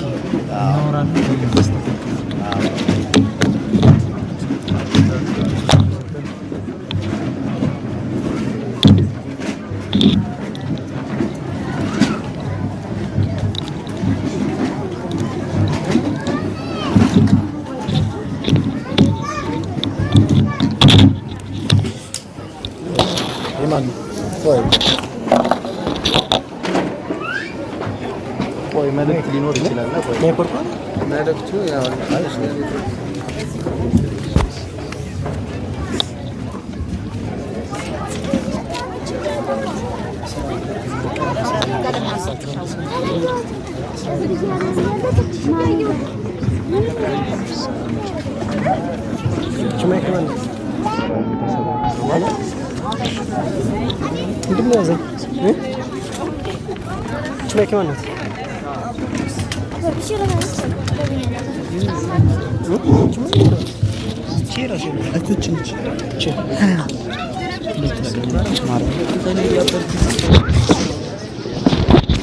እና ሁላችሁም እህት ወንድሞቼ የዛሬ የማታ መርሃ ግብራችን ይሄን ይመስል ነበረ። እስከዚህ ሰዓት ድረስ መታችሁ ተካፍላችሁ መንፈሳዊ አገልግሎቱን አብራችሁ ስለቆያችሁ ሁላችሁንም ከልብ እናመሰግናለን። እግዚአብሔር አምላክ ቀሪ ሰዓታችሁ የተባረከን የተቀደሰ ያርግልን። ሁላችሁንም እግዚአብሔር አክብራችሁ እግዚአብሔር ይጠብቅልን፣ ጸጋና በረከቱንም ያብዛልን። ዘወትር እናንተ ጋር መንፈሳዊ አገልግሎቱን ስለምናደርስ ላይክ፣ ሰብስክራይብ፣ ሼር ማድረግ እንዳይረሳ። ሁላችሁም ቤተሰቦቻችሁ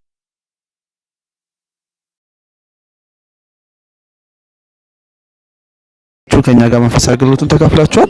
እታች በሚቀመጡላችሁ ወንድሞቼ በሚያስቀምጡላችሁ ሊንክ እየገባችሁ መንፈሳዊ አገልግሎቱን ተካፈሉ።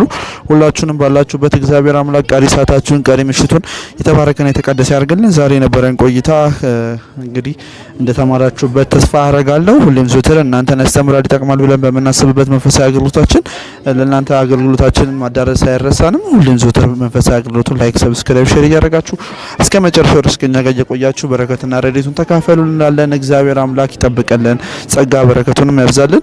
ሚዲያችን መደገፍ መርዳት የምትፈልጉ የተለያዩ ማቴሪያል መርዳት የምትፈልጉ ወንድሞቻችን በስልክ ቁጥራችን ወይ ደግሞ ቴሌግራም ቻናላችን ላይ ገብታችሁ ሀሳብ አስተያየታችሁን መግለጽ ትችላላችሁ።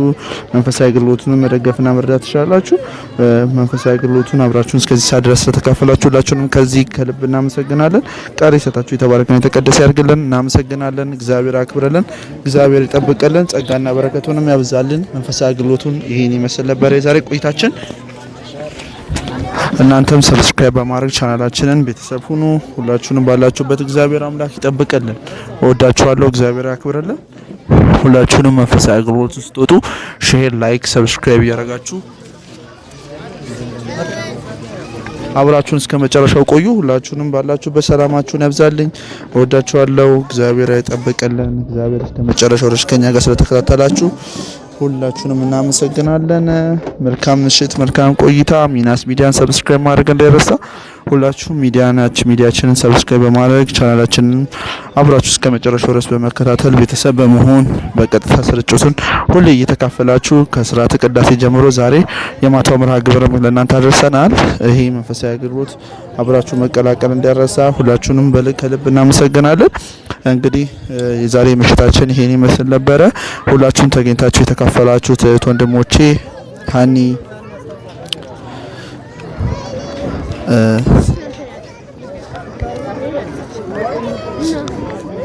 ሳሊና፣ ቅድስት፣ ሀኒ፣ ሄርሙ፣ ሰላም፣ ሳምሪ፣ እሌኒ፣